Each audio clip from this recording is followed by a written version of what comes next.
aldea va a pasar por momentos muy difíciles.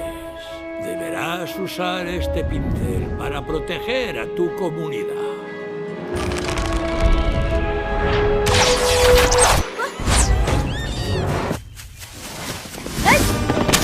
chaval! Ese es el niño que engañó a los soldados con un extraño pincel para salvar a un ciervo. Es ese niño. A ver, niño, ¿cómo te llamas? Soy Malian. Te gusta pintar, ¿verdad? ¿Me dejas ver tus pinceles?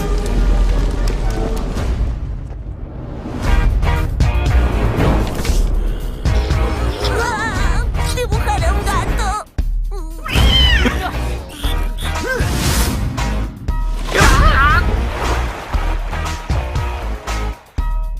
¡Plaga de ratas! ¡Rescatad al emperador!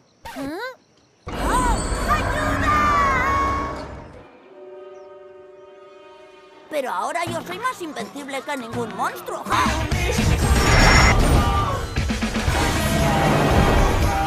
¿Queréis que me ponga a arar? Será broma.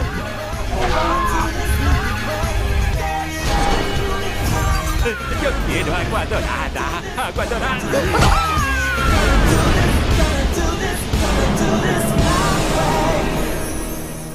Conviértete en una moneda de oro. ¡Cambia!